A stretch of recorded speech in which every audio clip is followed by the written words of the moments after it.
Good evening, ladies and gentlemen, and welcome to another podcast of Gator Gang Network. I'm your host, Bobby, and I am joined here with my co host, Lucas. Darryl is not on tonight.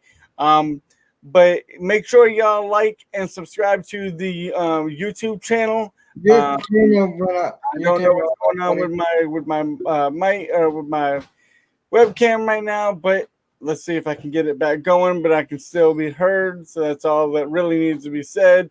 Let's get into this now that I'm back home. Florida goes into Knoxville and wins 31-19 against East rival Tennessee What is Volunteers. it? 15 of 16 or something like that. 15 of 16. Yes, 15 of 16 wins. So they were completely domination on the Gator side of things and completely domination on the offensive side of the ball. Florida again steamrolls and does what they need to do to win the game. And throughout the game, at the beginning of the game, it looked a little bit of sluggish on both sides of the ball, but Florida got it rolling. And eventually, you know, got things going. And Lucas, what did you think about Kyle Trask's performance? Um, Um, to be honest, I posted this in the group, and some people got mad at me. I'm like, Kyle Trask passed it for 400 yards. People were like, "Oh, he had a bad game because it wasn't as pretty as the other games." right. When you look at the way Kyle Trask, he got it going. The offense got it going. And let's not put Tennessee down like they're this bad team. 2020 has been a crazy different year. They were Tennessee was on a 6 game win streak last season to end last season. Started off this year winning 2 games, had a 8 game winning streak, and then just kind of toppled off from there.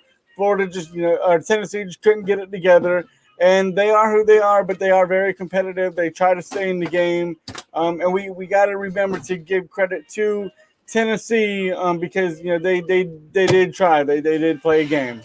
They're not. I honestly thought we were gonna blow them out. When you looked at it on stats, it kind of looks that way. But Tennessee, they know they're the underdog, and they're going to want to go out and try to prove something. Being in their home stadium, if it would have been in a swamp, I would have said, "Yeah, you're probably right. We are going to blow them out." But anytime we travel, on the road, you never know what you're going to get. We're not playing in the environments that we're used to playing, so that's just a part of it. But y'all make sure y'all tune in tonight at 8 o'clock. Nick Torre, beat writer for Gators Territory, will be joining us at 8 o'clock. So those of y'all who are watching, stay tuned, watching, and join us as we ask him some questions about the Tennessee game that we just had and the upcoming games against LSU and the SEC championship game against Alabama in Atlanta. But I can't wait to have him on. That's gonna be major exposure for the yeah, podcast. And Florida Gators, the 2020 SEC East champs. It's official. Alabama, your SEC West champs. That's official. Now, there's one thing that I do wanted to bring up tonight, and Lucas, I wanted to get your input on this as well. Um, Coming into the start of the season with the 10-game schedule, there was supposed to be a week off before you play the SEC championship game, but due to COVID and everything else surrounding it, games have been postponed and moved around, and teams have played, differently. And there was originally only supposed to be one game on December 19th for the SEC, and that was the SEC championship game for Championship Sunday. But Saturday, uh, whatever. there's also going to be some regular season games going on that very day. But looking back to the week before when we play LSU, my question is, do you think this game versus LSU should be played? I And honestly, I honestly think it is because the more repetition we have for Bama, the more better we're gonna do. I do agree in one aspect of playing the game and getting better from a standpoint, but there's also the standpoint of interaction with other players and COVID and the extra week of practice and injuries, because neither this Florida versus LSU game is going to decide who wins the East or who wins the West. So to me, this game is just kind of like a game that, what if there's an injury, and then that particular player is not able to play in the SEC championship game, or there's some interaction and they get COVID. So, I do see both sides of the spectrum here, but I think it's a great question and a great debate of whether we should play this game or not. Did you see what the ACC is doing? Instead What are of they 10, doing? instead of 10 games, they're just going to play 9 games, and their last game for Notre Dame and Clemson was last week instead of this week. Yeah. Wow. Everything is different this year, and I wish it wasn't that way. I would say that we would have a better shot. Kyle Trask would probably have 42 touchdowns right now, if not more, instead of 38. But let's talk about Kyle Trask and his evolution from beginning to end, because I wrote an article on the GatorGang.com website that we have. Make sure y'all tune in and check that out as well. But I made an article about Kyle Trask and his journey at the University of Florida, and being recruited under the Jim McElwain staff, and getting no playing time in 2016, none in 2017. And then McElwain gets fired.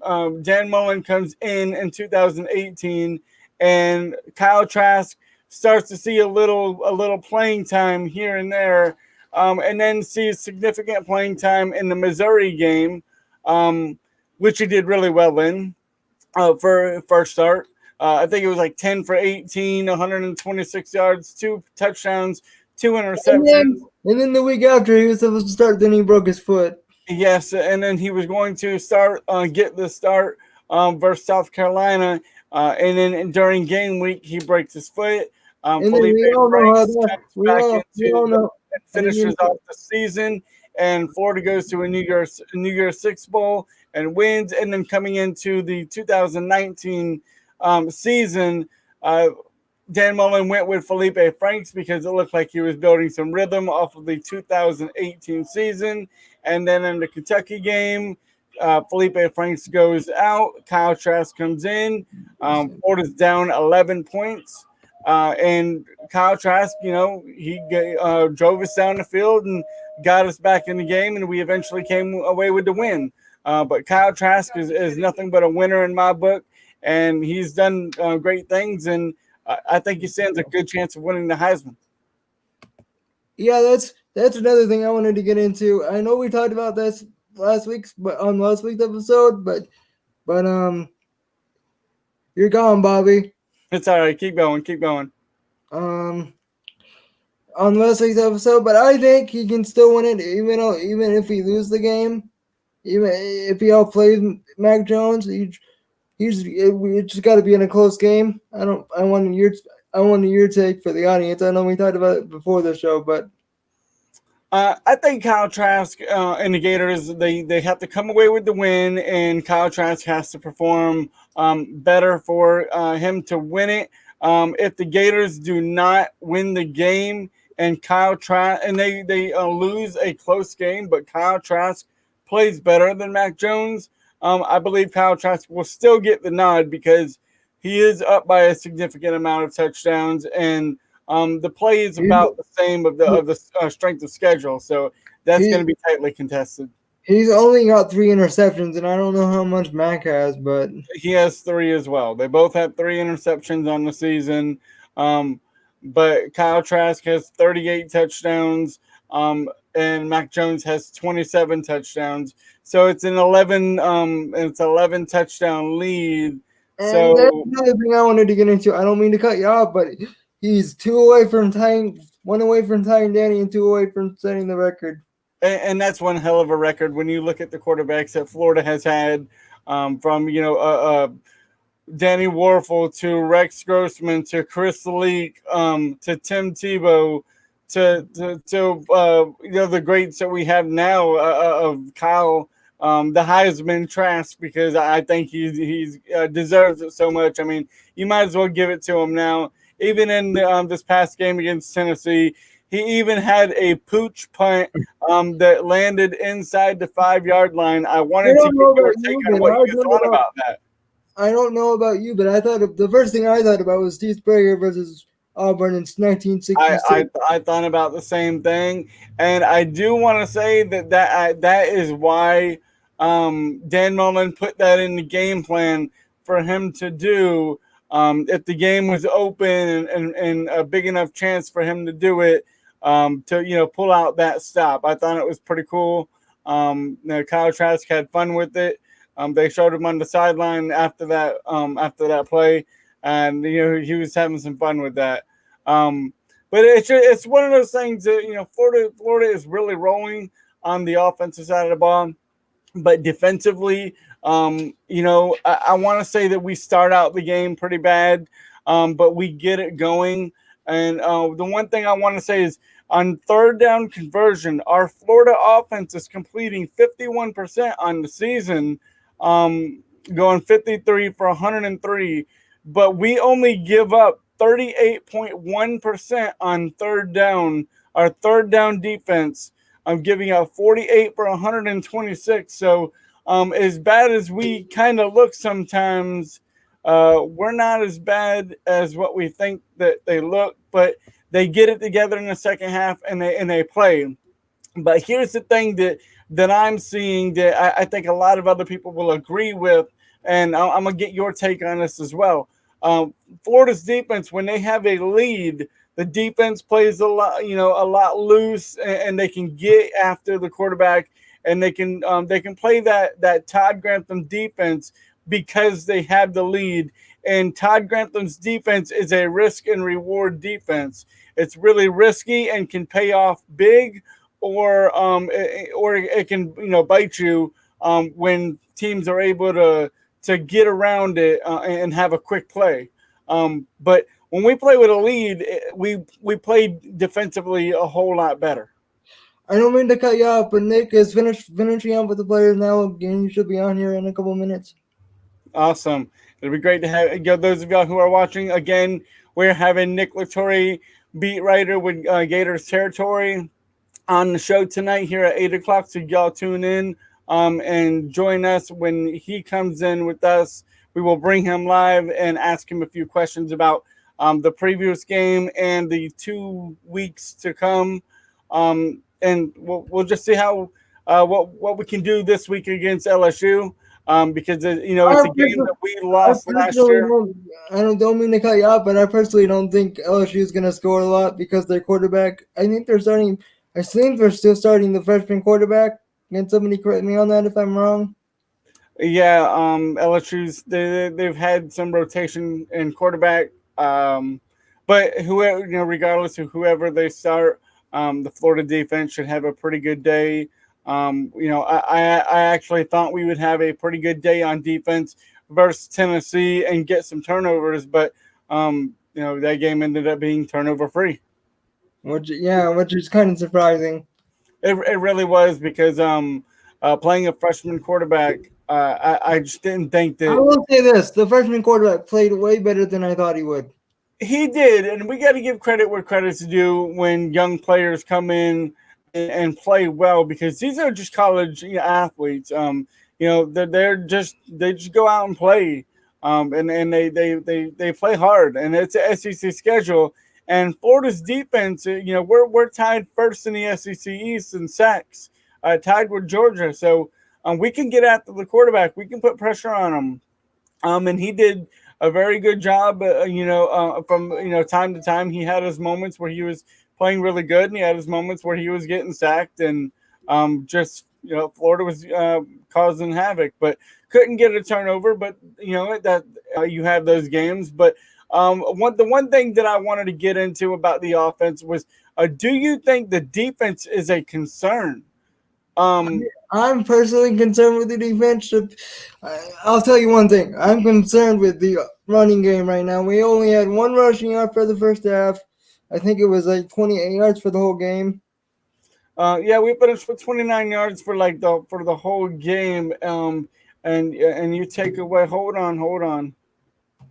We got Nick. Hello, Nick. How's it going? What's up, bud? Can you hear me?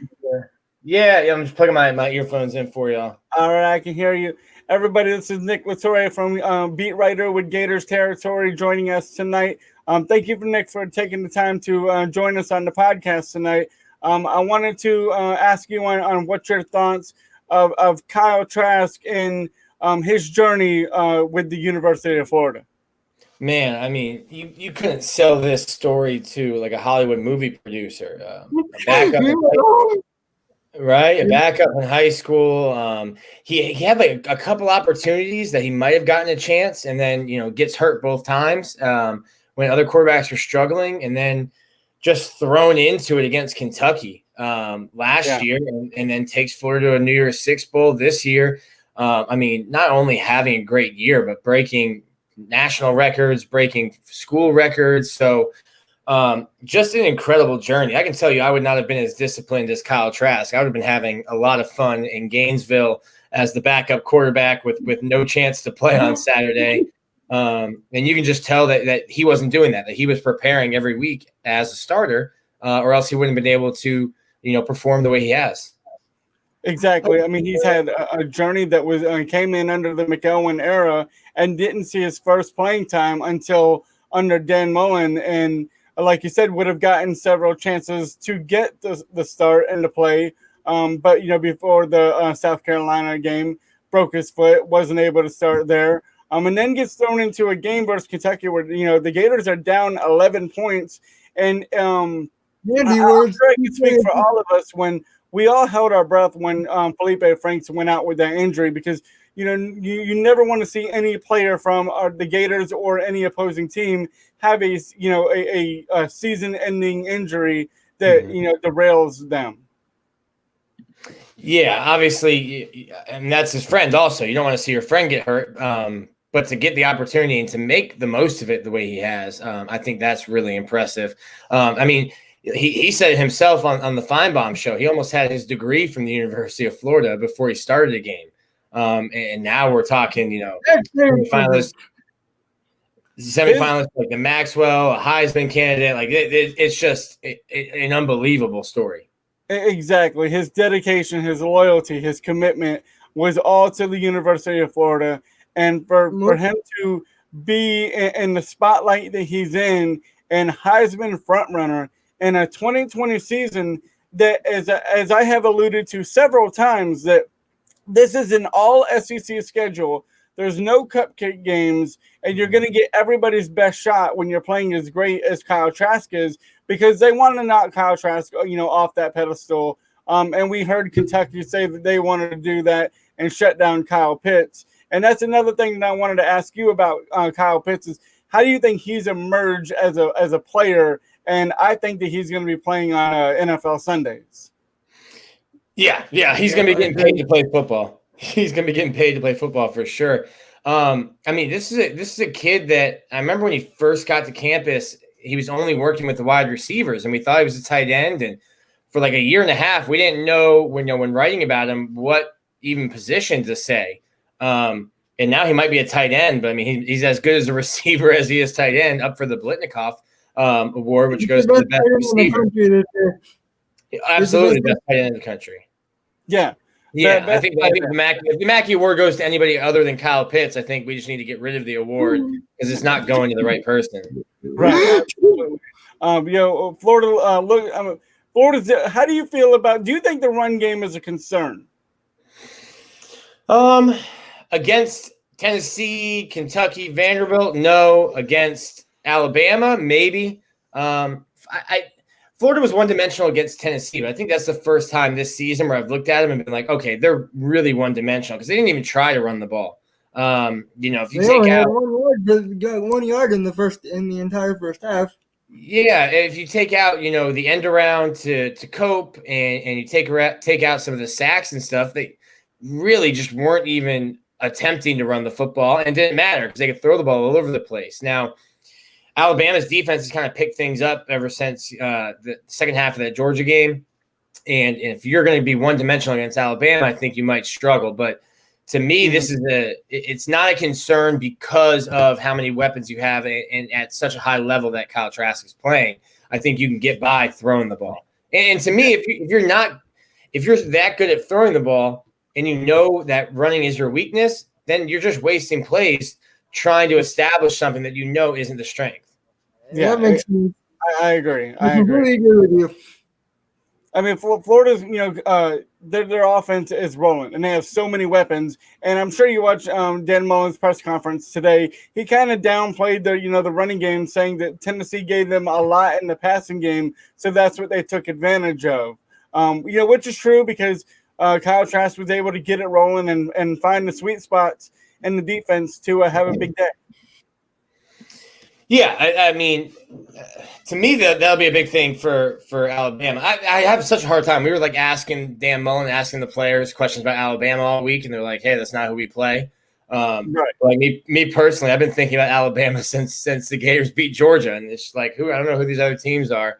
Well, here's a question that I wanted to ask because it came into my mind of with 2020 being a crazy season, and before the season started, we didn't even know if we would possibly even have a season. Yeah. This weekend's game against LSU and Alabama's game against, I believe it is Arkansas. These are two games that are being played that even if Arkansas wins or LSU wins, it's not going to change the impact of the SEC championship game. So what if you didn't play this game and you gave them another week of practice, and that would reduce the possible transmission from player to player and a player testing positive for COVID and having to sit out for potentially the biggest game in his career? Yeah, I talked about that with Dave Waters on Sunday a little bit, and I think I was kind of 50-50 on it, and then he talked me out of it. I think if you ask the players, I mean, it's senior day for a lot of guys. I've got like 17 scholarship guys or starters, that are playing their last game in the swamp. It's been such a weird year. They've already missed out. You'd think a regular season would be 12 games, so they've already missed out on 2. Mm-hmm. So I think if you ask the players, they want to play.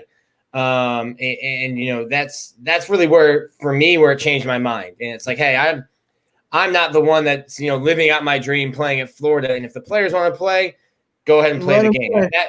If that means, Kyle Trask breaks his ankle, I'm knocking on wood here against LSU, then, that's just part of the game. And football is a dangerous game.